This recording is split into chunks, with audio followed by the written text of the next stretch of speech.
tell me what attracted you to Enron. The thing that attracted me to Enron most was having been in the broadcast industry for so long. It was kind of fun to have something that was new and evolving and keeping you challenged. What we do here every day, not only is Enron continually evolving, but the industry is evolving. We help our customers to develop how they're going to approach this internet space, and every time it changes every 3 months, and there are new ideas. But I think probably the most fun for me is everybody is so bright, intelligent, and creative. The ideas that people come up with in the internet space are so far removed from those traditional broadcasters who have done everything the same way since the beginning of time. So it's very fun. I mean, it keeps you so challenged every day to keep up with these people in meetings or on conference calls or whatever, and catch on to what their ideas are, and you just realize this whole thing is exploding, and it's not even near a peak at this point. So it's fun to be a part of. When you look back and you tell your family what you did in your career, what are you going to say with pride? I think it's fun to be a part of this. I was never a part of anything this big developing. And here at Enron, I mean, we clearly are driving a new market. We're setting standards on how things will be delivered. We're helping people develop products. I mean, customers aren't always sure how they're even going to make money off of paying for streams. And we're a part of helping them develop that as it develops the Enron plan. And it's a totally different medium that will differentiate the internet even further as it continues to grow. How are we differentiating it? Enron is uniquely different from all of our other competition. Other companies, for the most part, maximize the public internet, and they can give you a slightly better experience. Enron, having a private network, we can control exactly what does go to the end user. Most of all, we can guarantee it to our customers. In my group, which is the media services group, and you're dealing with broadcasters, they understand they need the best product at the end. They will not accept anything less than the best quality product. And I think probably what's fun to us now that we've been out selling this for a while is we'll walk into customers and they will tell us, you guys are the only people that can deliver what I need delivered. Other people can do a low bit rate delivery, or they can do some things, but I need Enron to deliver the quality I need to my end users to drive my revenue models. I think it could be the April video.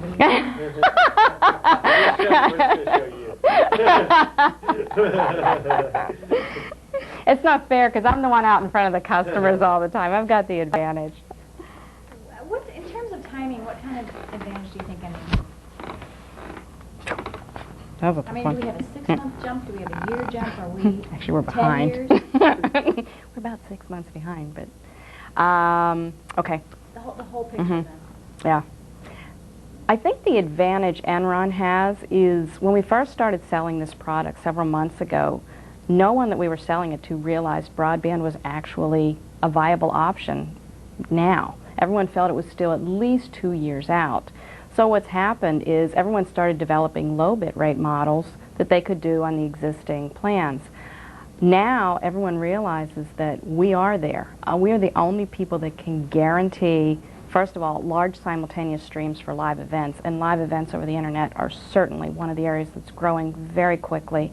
No one else can guarantee that everyone will be there, and a perfect example of that is something like the Victoria's Secret event, where thousands of viewers, hundreds of thousands of viewers, were trying to access that streaming video, and they couldn't because it was all over the public internet and you had congestion. Enron, because our product is a private network, can guarantee that bandwidth is reserved for 500,000 viewers at the same time. No one else can do that, so we're way ahead of the curve that way. We're also the only people that can truly deliver 300 kilobit or high kilobit streams to the desktop because we can reserve the bandwidth, whereas at any time on the public internet, it depends on how many users are doing it. So I would say it's going to take a long time. I would say we probably have a year run on anyone as far as developing a true broadband solution that does work, and by that time we will certainly be far ahead of the scale. Super. What's the first thing that struck you about Enron? In what way? When you got to know what was going on with these guys, you, Okay. what was your reaction? The first time I walked into Enron, I didn't even understand quite what they were doing. As I spent more time and I started realizing what they were doing and the applications that were available for this out there, I was just amazed that someone had thought about this, and most of all, that no one knew about it yet. They were very smart in not, because the internet industry moves so fast and everyone tries to steal ideas, they're very smart in not letting everyone know ahead of time what the plan was. And that was, I think, their confidence in being able to do this. So it was very interesting for me to walk out with a product into an industry, because the media industry, everyone thinks they know everything. They've done it forever. And so it was very interesting to walk into people and say, we had this product. And they'd say, well, you can't because no one has that. And we'd say, no, we actually do. And when they realized that, they suddenly started saying, we're behind here. We have to catch up. Now we can actually use this, and it's not as far out as we thought. So that's a lot of fun for me, and that's certainly what attracted me to coming to Enron. Super. Tell me about the vision of the people here. What's your vision? I would say my vision here at Enron is to always stay ahead of the curve on the industry as far as the internet space. The internet space moves so fast, and we definitely have a product that is ahead of the curve at this point. And we want to continue to develop applications over this network that always stays ahead of this growing, because it just maintains the growth not only of the industry, but the growth of the different things that Enron can do. Enron is definitely a strong name as far as, you know, the United States, and everyone recognizes the name of Enron, and I want that to be known as well in the communications industry as well as other industries. What do you think the group's vision is? Our group's vision is without a doubt to be the premier differentiated provider of streaming media for the internet industry. Our product is so different than what anyone else has right now, and without a doubt we want to keep that vision going, that it's a different level of experience. It's kind of like there are the others, and then there's Enron, and certainly we want to keep working to always being able to do that. And I think that's the vision that we as a group have. We realize we're different, and we always want to be that little higher level up there. Finish this sentence for me. We have better X, better Y, better Z.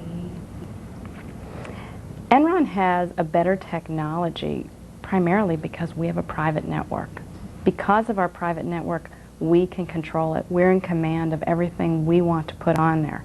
As a result, we deliver virtually a TV quality signal to the desktop. We're the only people that can provide CD quality sound, and actually audio and video in sync. You see the lips move and the audio's the same. If you look at most streaming, that doesn't happen. We recently did the Drew Carey show, and because there was such a huge demand in audience, there were several providers.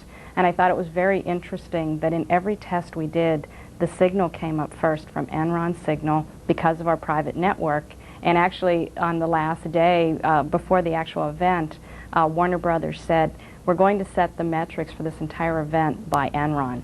That in itself certainly validated us as far as being there with all of our competition, basically, and that the customer was saying Enron was the meter for everything.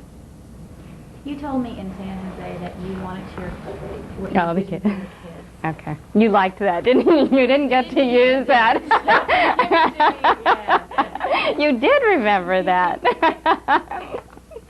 Okay. I think the thing that is most interesting for me working for Enron, I have children. And I grew up in the age when, I remember when we got our first color television set, and certainly my parents remember when TV came out. So for my children, it's about the internet and about streaming. So for me, as I get older, I find it very fascinating to have this connection with my children that I'm actually developing their next medium. I mean, most of our customers, a large group that they're trying to approach are the people that are growing up right now, people like my children, because they realize that's where the revenue in the future is. So for me to have a huge part in developing that is very exciting for me. Anything else? What do you think stock analysts need to know about Enron?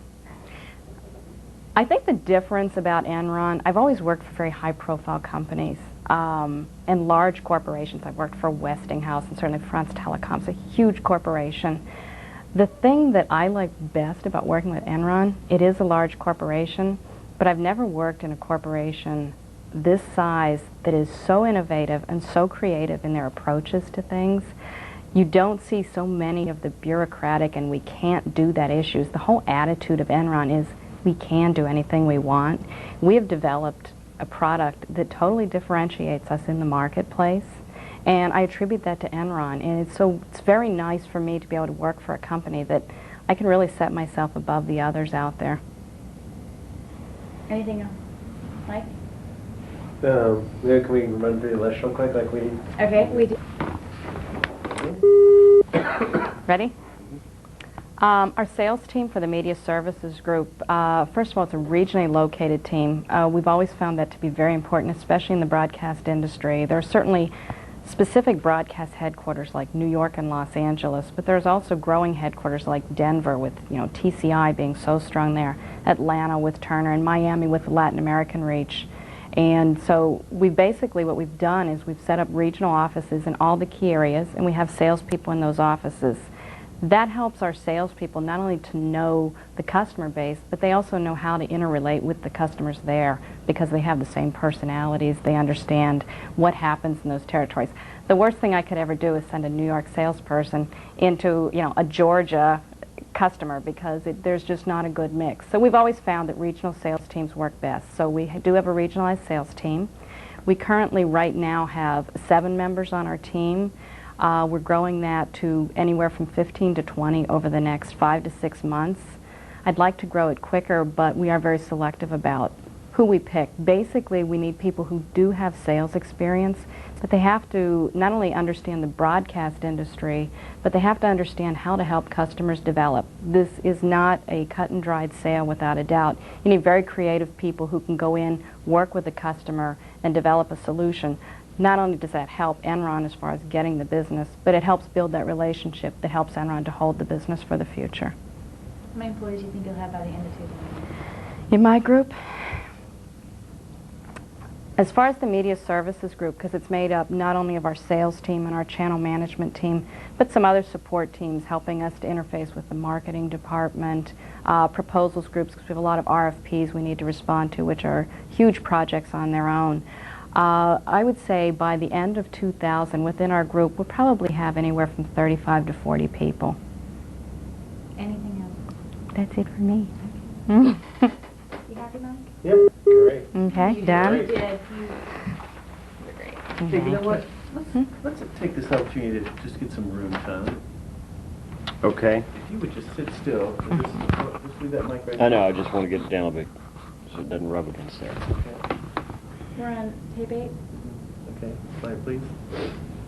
You rolling? Mm-hmm.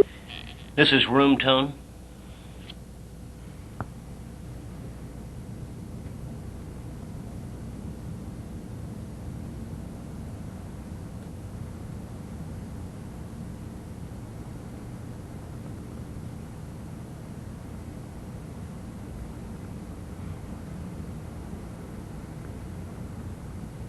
This should be fun.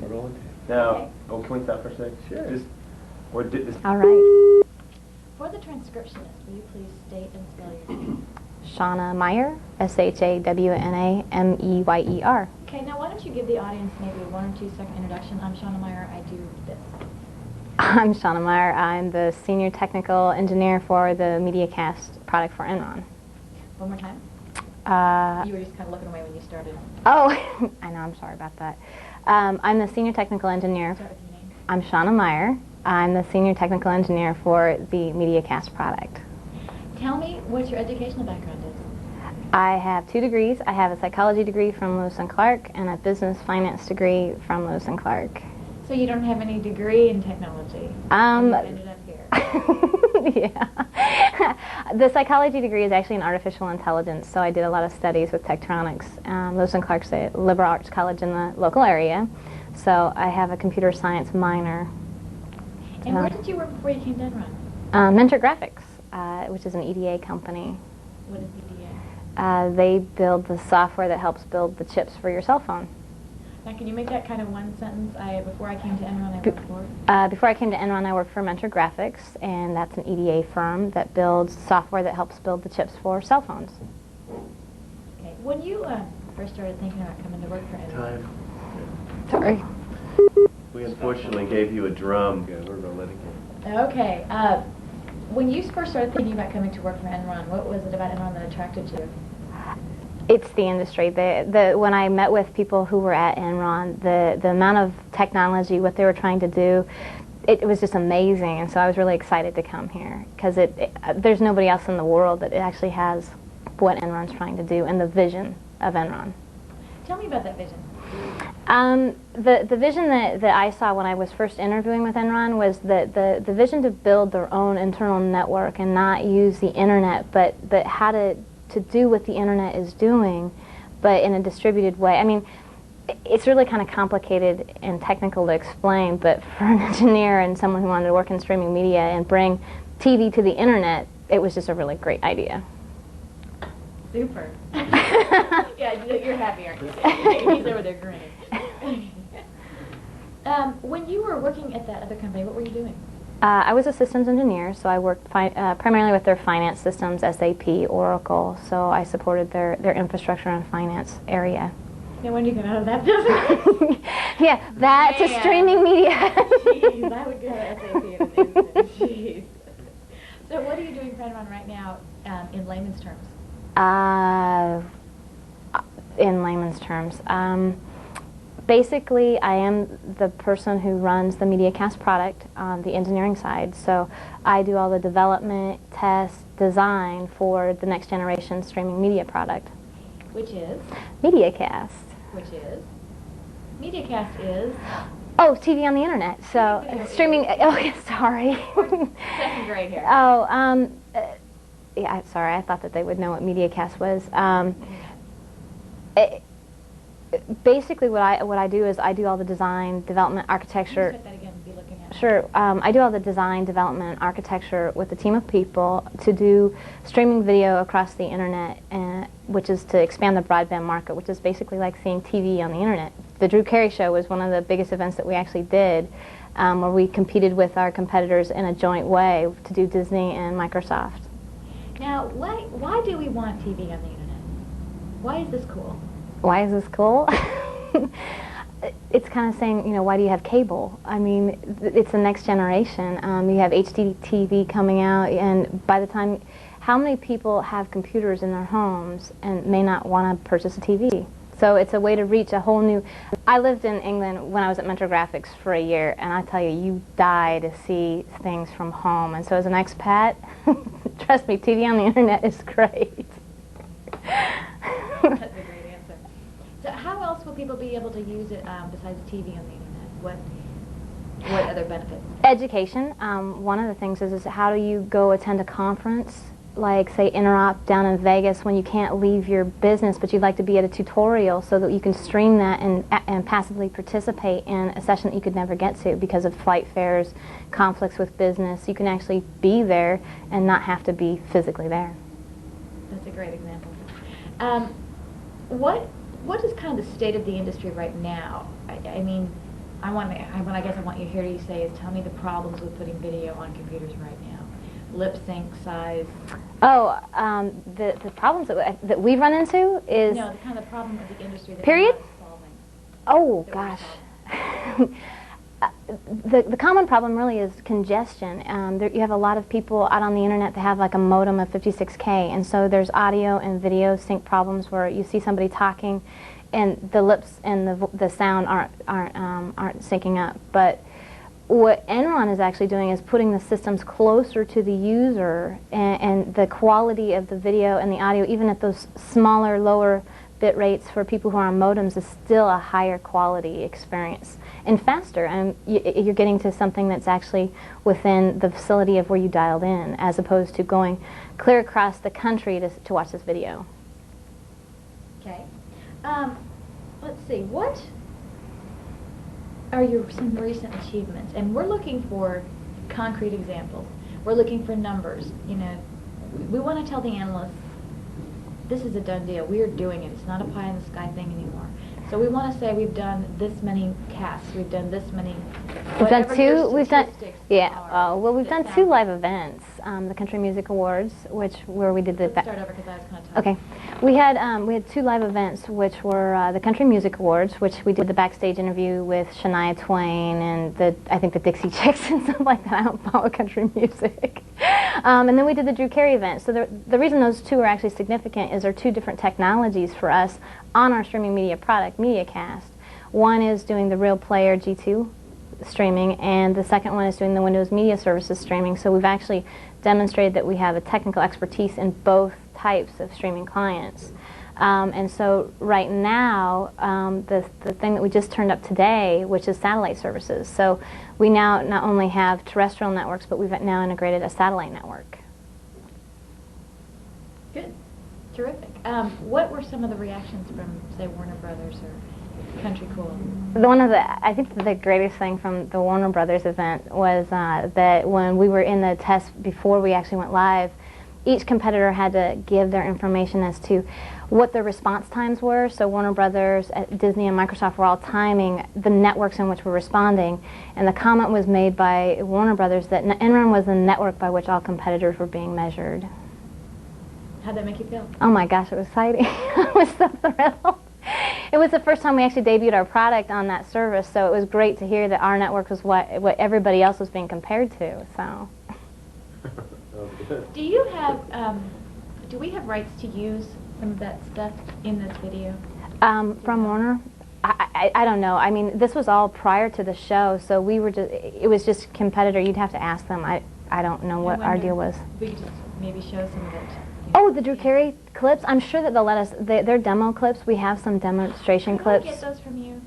Sure, we could probably, I'll talk with them and find out, because actually Kirk Wright, who's a product manager, would have that information as to whether or not we can borrow those clips. Let's touch base on that, because I think some clips from that would be really good for this video. Okay, onward and upward. Any other recent achievement? Gosh, there's just so many. The team's been doing so much. I'd have to say that we haven't had any live events, though we're working on Millennium events right now, so I can't say which ones we have because they're not quite signed. So give us a week and we'll probably know. Well, we're not going to show this video until the 20th, so... The 20th of January. Yeah. You could say that, but you could mention them, and if they don't happen... I don't even know which ones. I know that there's at least 3 deals. Who they are, I don't really know because I'm on the technical side, but I do know that it's for 100,000 streams. One of our biggest deals that we've been working on the technical side is with Level 3. We're going to be e-powering every Level 3 city, and so what that means is that Level 3, which actually provides a lot of transit capacity for a great deal of ISPs, will actually have our e-powered MediaCast products sitting in their facilities serving all downstream ISPs from Level 3. So our reach becomes substantial when we start doing this with them, and that is actually going to be up in January. Mike, will the analysts know what Level 3 is? Yeah. Okay. I hope. I just want to make sure. Let's talk about simultaneous streams. Tell me how hard it is and how Enron has solved the problem, and how many can we do at a time? Now and perhaps in 6 months.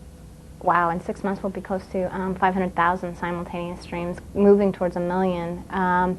It's actually really complicated to get that many simultaneous streams because we have to look at what the industry is right now, and 80% of the industry is actually internet users. So it's how do you get to a great deal of internet users through a partner. So what we've done is we've done a really good job of identifying good, solid strategic partners, Internet and Level 3, and working these deals with them to have them provide us with transit and also help us get ISP signed up into our program. And so the amount of reach and the number of servers and the number of people that can see our content becomes phenomenal. So right now we can do 100,000. In January we'll be up to 300,000, and then by June we're looking at 500,000 to 1 million. Smile. Can you, just for the audience, define a simultaneous stream? Ooh, define it. Real basically. Basically, if you think about it in the sense of how the Drew Carey event went, is that it's the number of people who click on a stream and how many people at the same time ask for that same clip. And so... Can you start over and use the term simultaneous stream at the beginning of the sentence so on they know what we're talking about? You don't like those semis? No, I don't. Almost as bad as helicopters. Okay. Simultaneous streams can be best defined by the way the Drew Carey event went. It's the number of people who are on the internet or just watching a show at the same time. So they click on this link, and then it's the number of requests that come in, and we can fulfill 100,000. And tell me, who else can do that? Our competitors, Akamai, Sandpiper. I think that there's just a lot of misinformation in the industry as to the actual capacity, and so we take a great deal of pride and effort in ensuring that we can do exactly what we say we can do. Can you say that no one else can do that? No one else You can't really. say that? Okay. Honestly, yeah, I know they can't because of the Drew Carey event. We took information from Okay, that go event. ahead and start. Say, I know where the... I know we're the only competitor right now that can actually fulfill 100,000 simultaneous streams.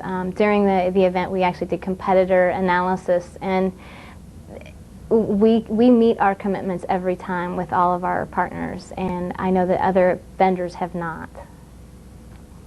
Terrific. Any short-term goals in mind? What do you see short-term? What are your... For the company? Oh gosh. Well, right now we're investigating additional streaming technologies. So right now we do Windows Media Player and we do Real Networks G2. But we're investigating and probably going to have up is QuickTime and MPEG-1 and MP3. All of those are on our roadmap. So in the next 6 months, the product's going to become phenomenal. I mean, we'll be better. We are better than everyone in the industry, but we'll like surpass everybody. Not so bad, huh? Tell me why you think ECI's products and services are different and unique. Enron's. At least I didn't make that mistake. Our products and services are unique and better. One, we have a phenomenal and incredibly smart people that I deal with on a daily basis. The quality of the people and the drive and what everyone is trying to do and the common goal, you can't get that in any other company. Tell me more about the people. Oh gosh, when I first came to Enron, it was, you come into a room and there's a problem, you have 10 smart engineers, or even just, not just engineers, but just people from the industry that actually understand and are trying to move forward to the common goal. So if you throw out a problem, within like 2 hours we'll have an answer, a solution, and a way to move forward. What do you respect about the people you work with? Gosh, there's so many things that I respect about the people I work with. One, their drive and just their intelligence. People are really driven here to do the right thing, to move forward, to make MediaCast, actually all of Enron's products, the best in the industry. But they also care about everybody else that's on the team. So there's a personal relationship with everybody on the team that's really quite nice. Let me go here, just back just a touch there. You're doing great on this people, and I'd like to keep going on people just for a second. Okay. Tell me about some of the talent that you see around here, specifically. You see talented people who started the internet, people who, from all over. Just what do you see when you walk around these halls? Well, it's kind of, well, you see people from all sorts of parts of the industry, to be really honest. I mean, we have people who worked for the government who brought up the first satellite networks for SOCOM. We have people who were at Netscape when Netscape was in beta. You have people who developed their own companies that tried to do streaming technologies 2 years ago that have had the vision to come to Enron because they see that it's happening here. You have people who've worked for Sun and wrote the RPC book, like John Bloomer, who actually wrote the book on RPC. I mean, there's so many connections to the industry that you can't, any which way you turn, people actually know everyone else in the industry, and it's just, you're like one step away from wherever. How does this make you feel? What does it do for you to work in this environment? You get to grow at a phenomenal rate. It's amazing. I mean, from the day I started in, March, it's just the amount of knowledge you learn, the amount that you can pull from everybody, and what you bring to the table. it's kind of big. It's not a think tank because there's too many things happening. I mean, a think tank, everything kind of just happens, you know, within this area, but we're actually doing it. So when you go out to tell people, we have this out there, it's like, wow. I mean, when we did a demonstration for Level 3, one of our partners, and when we did that, they saw the product and they couldn't believe it. I mean, they were blown away, and being able to show people and say, this is what we do. My family can't even believe what I do. Tell me, do you like what you do? I love what I do. It's fun coming to work. I mean, you look forward to the day that you know, when you come in and you say, we're going to do this today. This is going to be great. We're changing the industry. I think it could be the Shawna show. I told you she was going to get. She's going to go. We're going to keep going. I'm going to change this.